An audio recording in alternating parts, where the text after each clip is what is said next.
One of the most common statements we hear today is, it's just music. But is it really? When you say it's just music, are you fully aware of the power and influence that music holds over our lives? Music is not merely a collection of sounds, it's a medium that transcends language, culture, and time. Music is not a neutral force. It carries with it spiritual, emotional, and psychological impacts. Music, particularly among adolescents, is a very powerful motivator of behavior. I don't think we should underestimate the power of music because music touches the limbic system or the emotional system of our brain, which actually, though slower than other parts, can overwhelm all of the other parts. Think about how we lose our mind when we fall in love. And we literally do because of the power of the emotion. That being said, the music system has been very unresponsive even to industry applied ratings. All that they had been willing to do was to put parental advisory on the outside of CDs. They would not print lyrics in a visible place. We can't expect a system to be put together that will perfectly protect us. We need to protect ourselves. We need to be aware that these media change us and affect us. And we need to actively understand what they're doing, how they're doing, and make choices of whether we want that to be done to us. What is happening to our brains when we hear this music? Since about the 1990s, there have been colleagues of mine taking the same clip of film and then changing the music and asking what changes in the listener's in the viewer's perception of the movie when you change the soundtrack, but keep the film the same. And the obvious thing we might all think is, well, the emotions change because music is sort of intensifying the emotions of the film. But they've found a number of other things that have been really interesting. The music it's not just intensifying the mood. The music in film can create expectations about events that might be coming up next. It can lead to associations that aren't necessarily on the screen. You can tell if the story is resolved or not. It can change the way you interpret characters and their relationships in terms of what you're seeing up on the screen. It can influence what you remember from a scene, the particular details you remember. And finally, can really influence our sense of being inside the world of the film, as opposed to being somebody watching a film from the outside. What did surprise us when we started to look at music in the brain using these techniques of neuroimaging, which allow us to look inside living brains without having to open up heads, was how much of the brain is activated by purely instrumental music. So no words, so you're not processing semantic meanings at all. And yet, when we look at the brain listening to music, we see widespread activations. This is from the work of a colleague, Professor Stefan Kolsch in Germany. And this slide is just showing regions of the brain that are involved in processing harmony, just one aspect of music. So this is not rhythm or timbre or anything else, it's just harmony. And the salient point here is that you see widespread activations on both sides of the brains, and not just in the auditory centers, not just in the hearing centers, but in areas in the forebrain involved in abstract thinking and areas in the upper parietal cortex involved in spatial cognition, on the right side of the brain as well. So just one aspect of music can activate this much of the brain. If I started to overlay what happens when you listen to rhythms and timbres and so forth, you'd see a great deal of the brain being activated. So music is engaging many mental processes well beyond just emotion. Now you're looking down from above in different slices of the brain, kind of marching your way down through the brain. And the colored areas are areas involved in musical expectation. When music sets up an expectation for something that's going to happen next in the music. And again, you see not just the auditory centers, but widespread areas, the frontal cortex involved in abstract thinking, deep brain centers involved in emotion, left and right side of the brain. And so the picture that's emerging is that music is not just a powerful way to activate the emotion systems, it activates memory, motor control, imagery, attention, sequencing, spatial processing, and abstract thinking. It's one of the most powerful ways we have of activating most of the brain. The Pythagoreans worked out that music is related to geometry. And in classical Western tradition, you had what was called the quadrivium, and so you studied arithmetic first, which is number, discrete number, arithmetic, 1, 2, 3, 4. And obviously not simple arithmetic, but the meaning of numbers. Because numbers are related, all numbers are multiples of 1. Everything comes from 1. And then you went into geometry, which was number in space. And then you went into music, which was number in time. And then you went to astronomy, which is number in time and space. So there was a cosmology to the quadrivium, and these are related to cosmologies. Now, different maqamat affect different parts of your soul.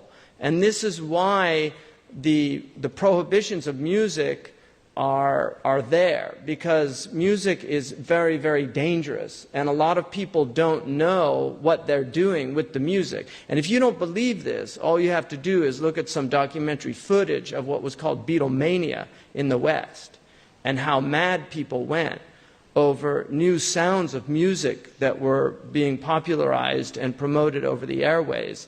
And rock and roll had a massive impact on people.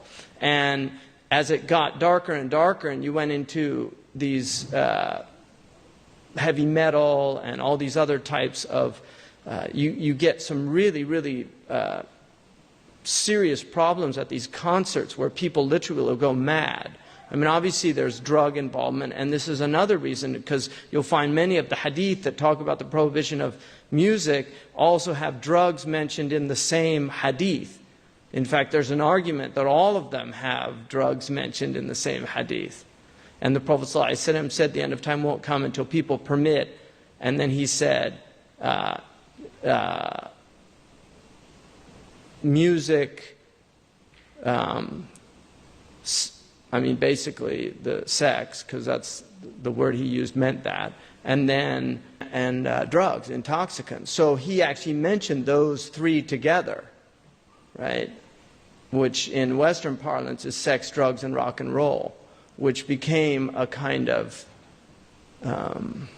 mantra of the 1960s, and we're still feeling the repercussions of that in the West since that time, which was a massive change. And Plato argued that you will never change musical modes in a society except that it will have a radical effect on the culture and nature of the society. So musical changes actually are harbingers of shifts within society. And so this is called ethos theory in the Greek tradition, that music has a powerful impact on the soul. Rumi in the Masnawi, rahimahullah, talks about the soul being really almost seduced into the body with the flute, the reed flute. And that's an indication, a mythological indication of the power that music has. And he talks about the morose sounds of the reed flute and the impact that they have on the heart. So music is very powerful, and it's really not something to be played with, because people don't know what they're doing. And in traditional, like if you go into traditional, like ragas in Indian music, they have a whole science, and they know that they're having an impact on people. Al-Farabi wrote a book called Kitab al-Musiqa al-Kabir, and in that book he gives you the maqamat to use that where you can make people laugh. If you play the maqams, they'll start laughing uncontrollably. You can play other maqams and they'll start crying. And so this is the power that exists in this form. So, in 1939, Heinrich Wilhelm Dove made a fascinating audio discovery when he uncovered this strange phenomenon of binaural beats, which are special frequencies within music that affect how brainwaves behave and consequently our mood. A more recent study in 2012 by psychologist Annette Schirmer uncovered that our perception of the external world can be directly affected by musical rhythm, because our brainwaves become in sync with auditory beats. What's most intriguing about this study is that Schirmer realized that when people move in synchrony, they are more likely to perceive the world in synchrony. This means that our mental process can be altered simply by using music to manipulate brainwave oscillations.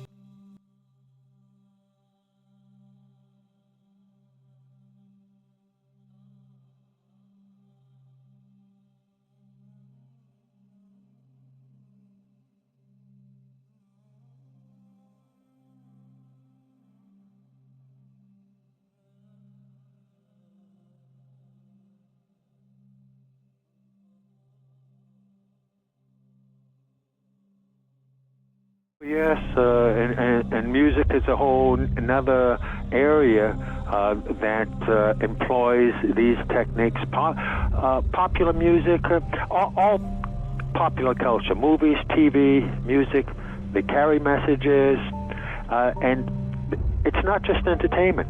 Entertainment is not value-free. It has ideological content. It presents a worldview that influences the people who are watching or listening. So we've got this disconnect, thinking that entertainment is harmless when it's the most important delivery system of propaganda, because it influences people without their conscious awareness, and that's the ultimate in controlling people in society, is to do it without them being aware of it. Now, you can't even listen to the lyrics because they're so disgusting. 5 hours per day for teenagers in the United States listening to music. 2.5 hours per day.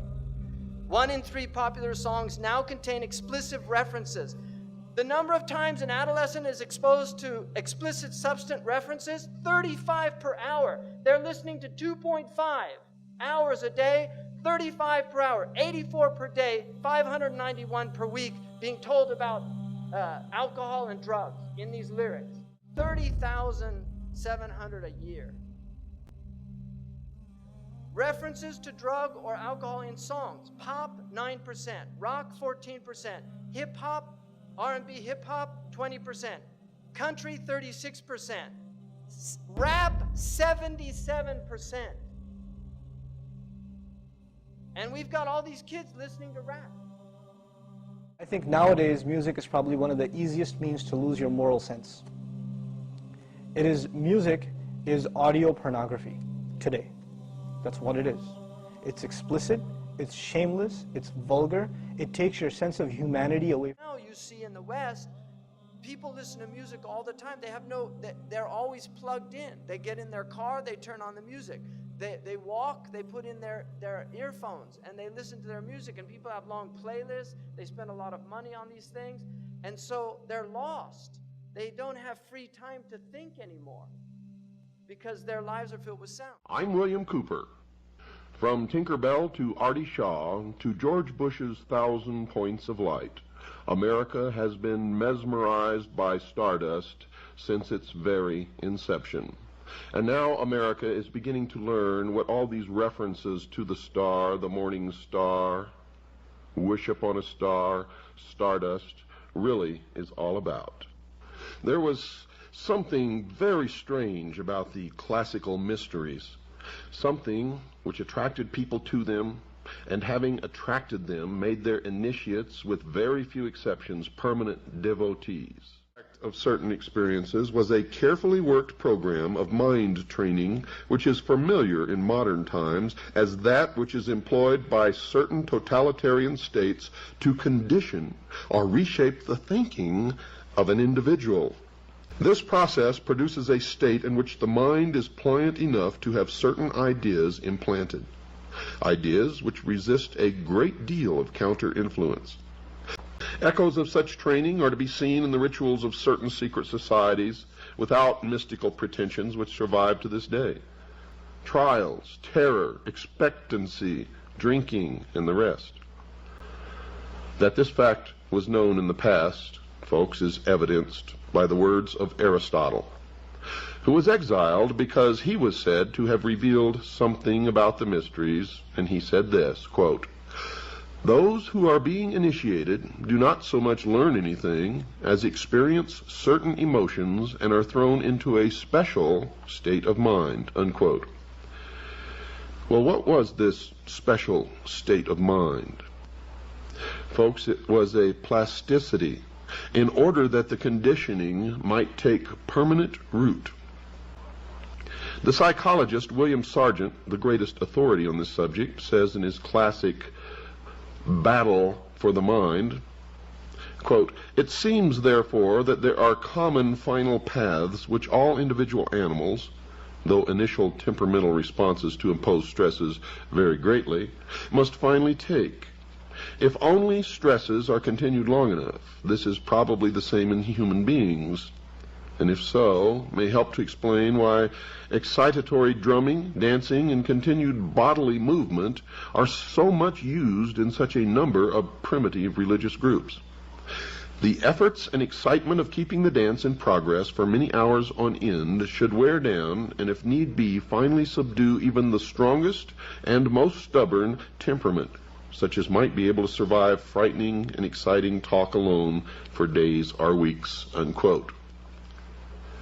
Now, understanding what I just read to you, this quote, can you still say that music plays no part in the conditioning of the mind?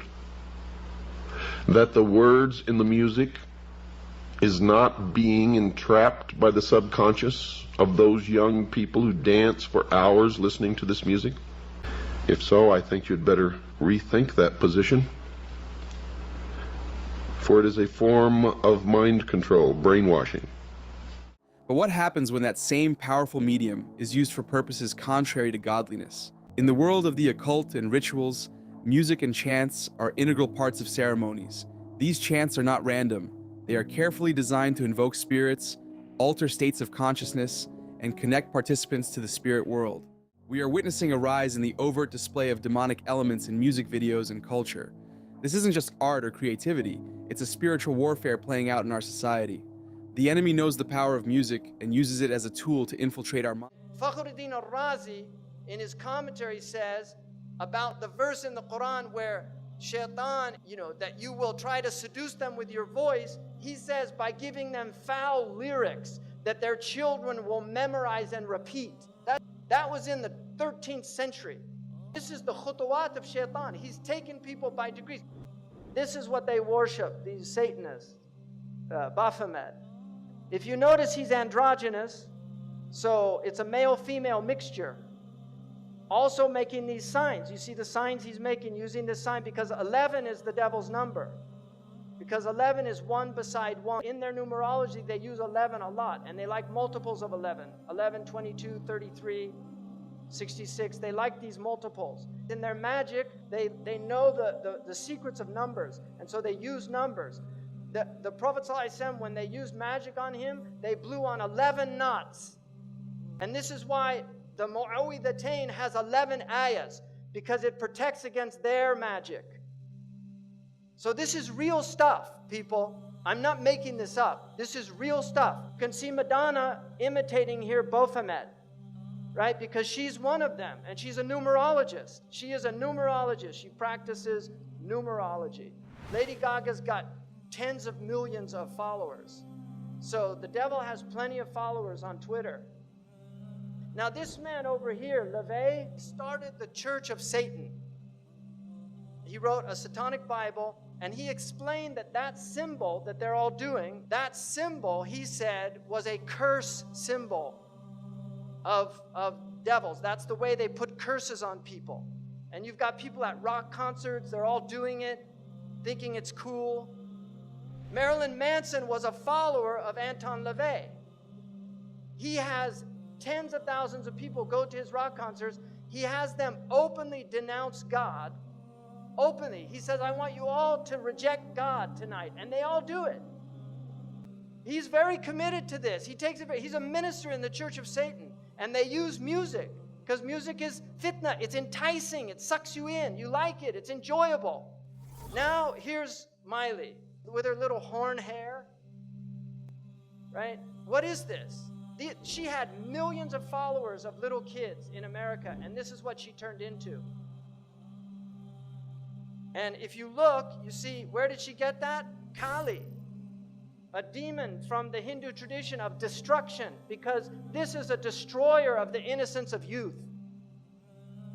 She has literally, she's possessed by Kali. And she couldn't stop putting her tongue out. She was even asked, why do you do that? She said, I feel compelled to do it. Because this is who's really moving things around, Kali, a demon. If you notice, they use also backwards. It's haram to recite the Quran backwards. This is well known because in magic, they recite things backwards. Aleister Crowley taught them to learn how to talk backwards. John Lennon actually knew how to speak backwards. There's recordings of him speaking backwards. And they do backmasking on their albums where they actually play things in reverse. Led Zeppelin, followers of Aleister Crowley, did this on one of their albums. So you're getting literally magical messages.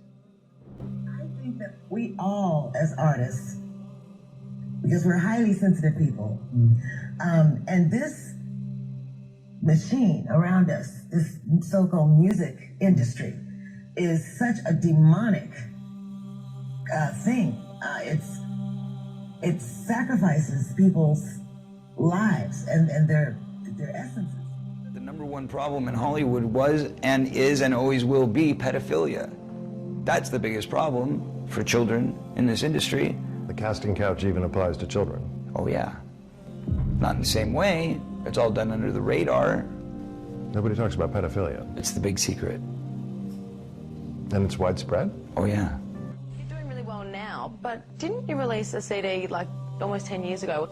Yeah, I mean, I released a gospel record when I was 15 because I grew up in, a household where all I ever did was listen to gospel music, and my parents are both traveling ministers, and so I kind of sang about, what was going on in my life at 15, and that's how I got introduced to the music industry. I swear I wanted to be like the Amy Grant of music. Yeah. But it didn't work out, and so I sold my soul to the devil. I sold my soul to the devil. I know it's a crack deal. Artists like Lil Nas X with his Montero Call Me By Your Name video openly embraces satanic imagery, including scenes where he descends into hell and gives a lap dance to a figure resembling Satan.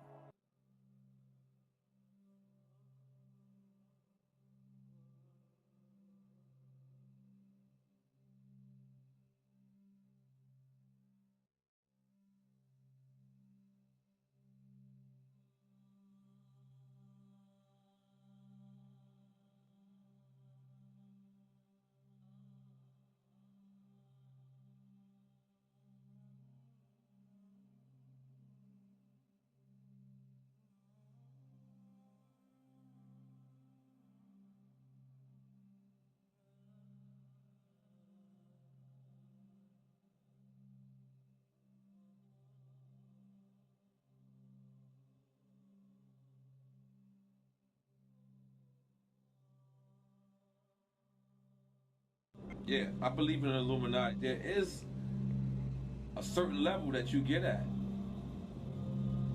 that you can't go no further unless you're aware of certain things.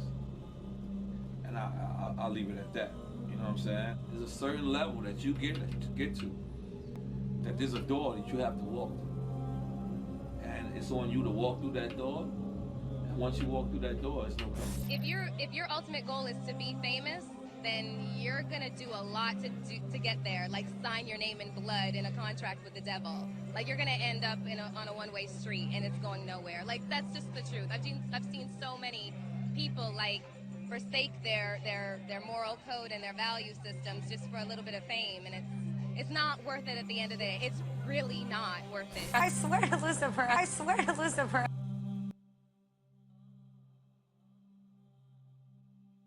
We're seeing a society that not only has a lot more people of lower IQ, but a lot fewer people of higher IQ.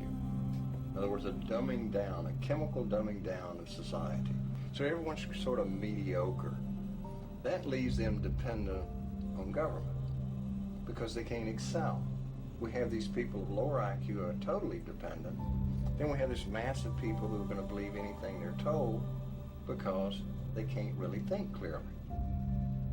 And very few people of very high IQ who have good cognitive function who can figure this all out. And that's what they want. So, you can kind of piece it together as to why they are so insistent in spending so many hundreds of millions of dollars of propaganda money to dumb down society. So the demons have immense tools that they've never had before, and they're using them very effectively.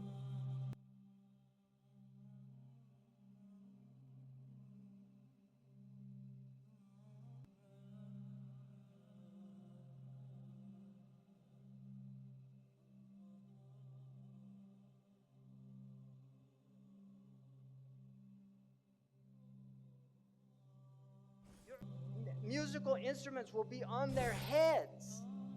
How did he know about that? That's what it says. I didn't make that up. On their heads are musical instruments.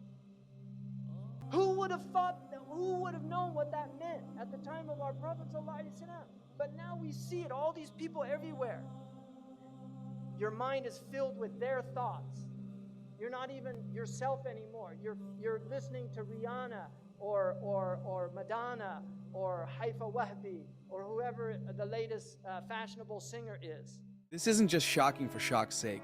It's an overt celebration of rebellion against God and an embrace of darkness. You again, is it really just music? This is one of the biggest lies you'll hear. It's not just music. Is in the house. Nia, what is going on? Guys, I cannot make this stuff up. Beyonce's ex-drummer of 7 years, she is seeking a restraining order against Beyonce. She's accusing her of dark magic, witchcraft, tapping into her phone bill, and basically controlling her finances, harassing her. She's saying the Beyonce camp is put up a huge harassment campaign against her, and it's overall witchcraft. And you know, I was just at the Beyonce concert last week in Houston. It was definitely a religious experience. And I remember right before I performed, I raised my hands up, and it was kind of the first time I felt something else come into me. I knew that was gonna be my coming out night. And I'm really kind of shy, and not really shy, but more reserved, and nothing like Sasha. But I guess I wouldn't be very entertaining on the stage. So Sasha comes out and she's fearless. You know, she can do things that I cannot do when I'm in rehearsal. I mean, I can try, but then it just doesn't happen. I can sing notes and sing strong and do all these things that when I'm just by myself, I can't do. Like when you're getting ready to go on stage and perform, does Sasha Fierce, when does she show up? Usually when I hear the crowd, when I put on my stilettos, when like the moment right before when you're nervous and that other thing kind of takes over for you. I always say it's two Beyoncés. It's pop Beyonce and then there's ratchet Beyonce. And I feel like ratchet Beyonce, Sasha Fierce, and that's good because back in the day she used to like, that's not me, that's Sasha Fierce when I get on stage, you know what I'm saying? Jackie Hill was saying Lemonade, because on Lemonade you start seeing stuff that she started putting in there about deities, different praying to your ancestors, different things of cow deities or different deities from other countries that she had to do the research on, and she dig down in it. She used an example of people were from Africa that she knew and was like, yo, Beyonce is a witchcraft. But she was so didn't have the wisdom to accept that, to be like, what y'all talking about? It's just crazy. Like, that's not true. She ain't into that. But she is.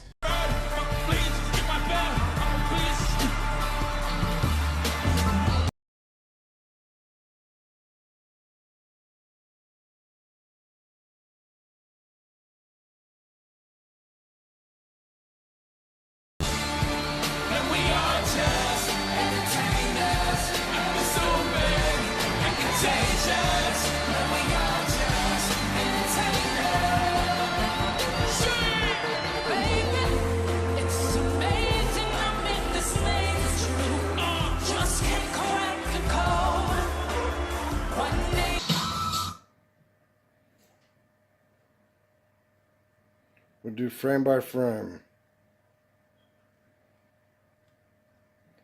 Here it comes.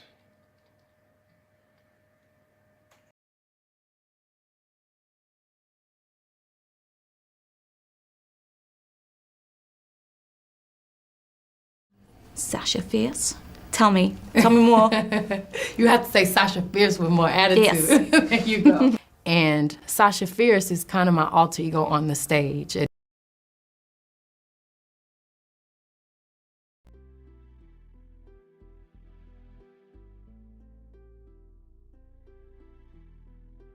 Backmasking is when a clip of audio is played backwards when it's been reversed.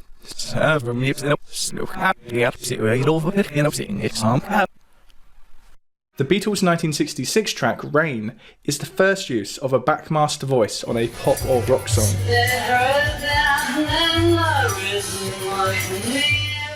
And if you've ever wondered what John is actually saying in reverse here, well, it's just a clip from earlier in the song played backwards.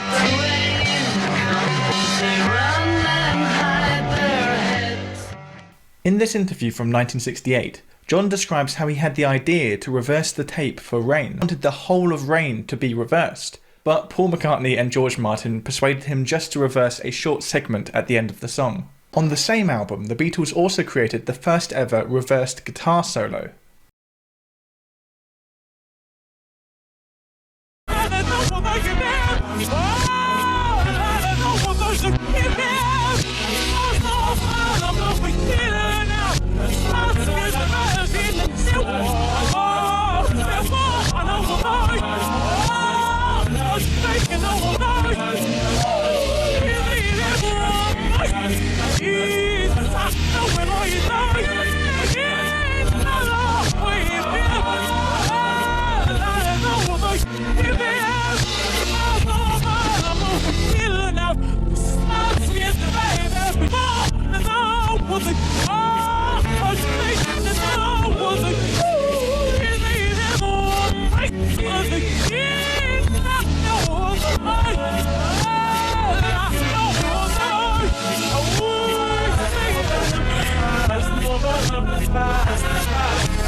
It's all around you.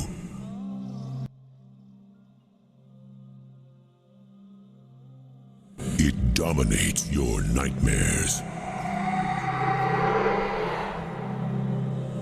He is the darkest emotion of all.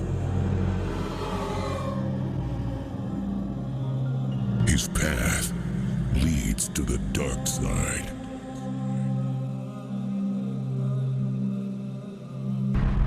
Get ready, for he is here.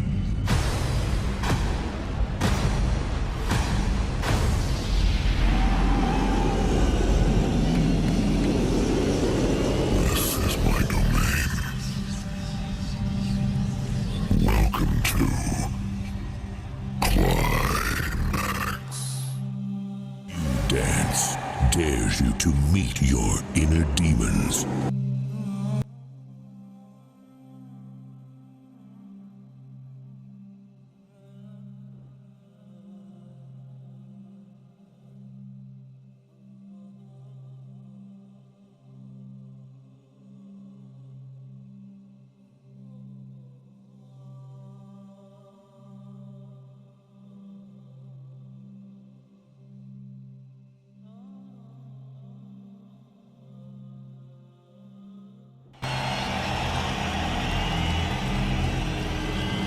Long before the existence of mankind, a greater power ruled the earth. He can't be touched. He can't be heard. One can only feel his presence.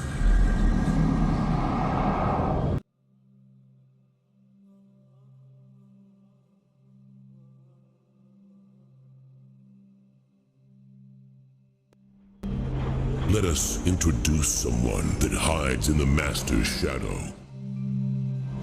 Someone that has given up life as freedom for something way more powerful. Tonight, he is our Master of Ceremony. And he has been given the name of Ruffian. Tonight I've been chosen to stand in my master's shadow. And I've been given the task to select a demon and exclude the angels. Let my voice guide you. The first demon to perform on the altar of the dark side is a ghost who has haunted the dance floors for many years. Our Lord of Darkness demanded that he open this mythical gathering to show you his special skills that weaken the mind in the first stages of Path's descent.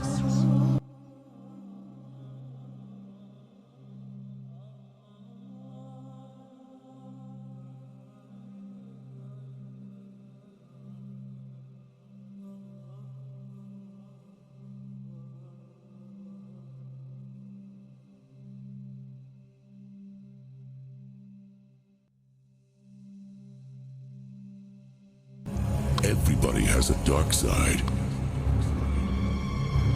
It's strong. It's overpowering. It is in charge. And the worst thing is, you all have it in you.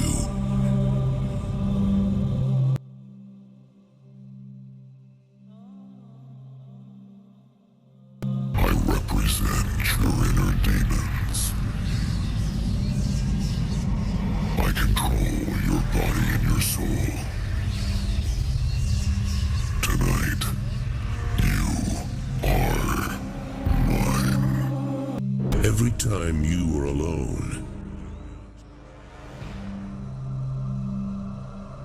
every time you are asleep, he is always there. He dominates your nightmares. He controls you every step you take.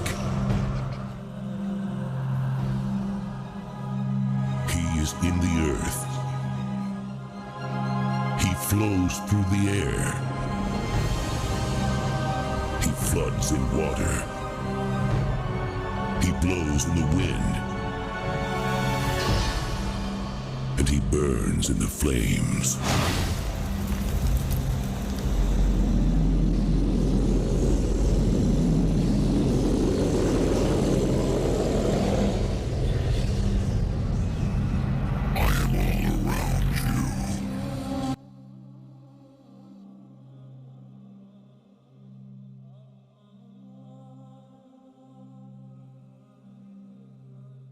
Now, the Lord will use his most tempting weapon. It is the oldest spell from the Book of Black Magic. Our second descendant is one of the favorite pets of our master.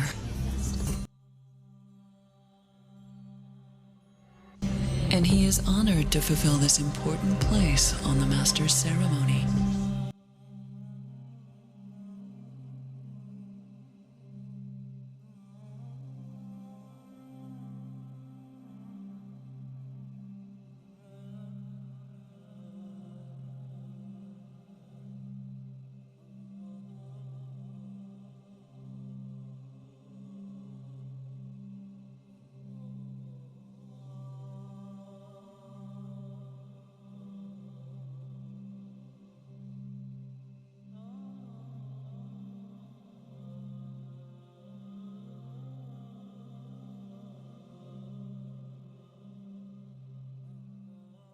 Their job is to enchant large crowds with penetrating sounds and piercing rhythms.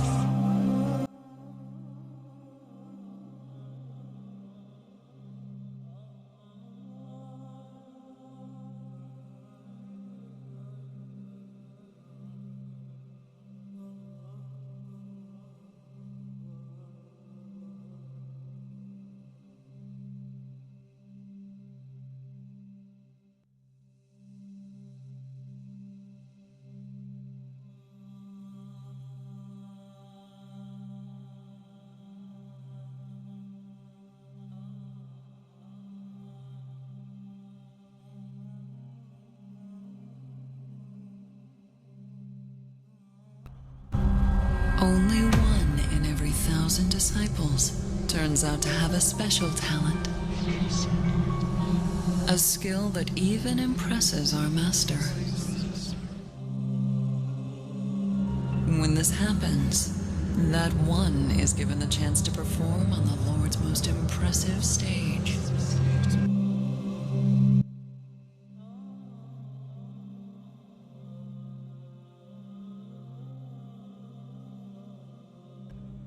Religions have tried to warn you in their holy books.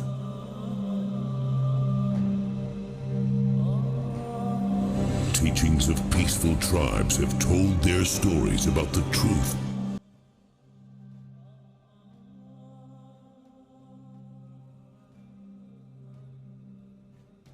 All of this has proven to be in vain. You still aren't convinced of his existence. You still haven't felt the strength of the dark side.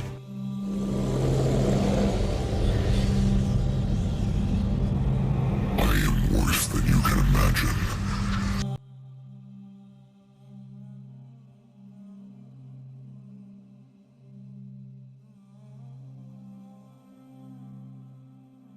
This ritual is guided by the voice of our spiritual leader, Ruffian.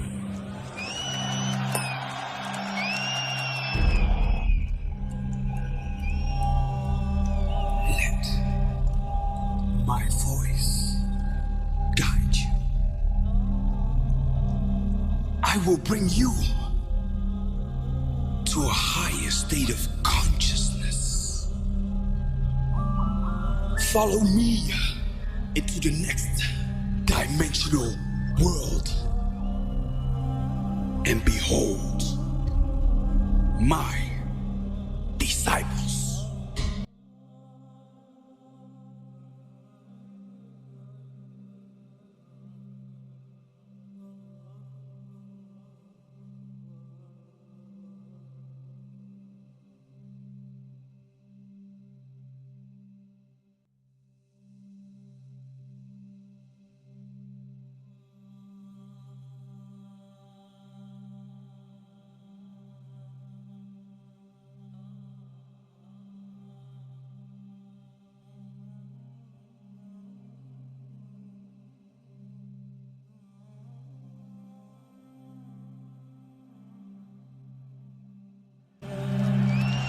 Templars of this sacred society comply with their sound.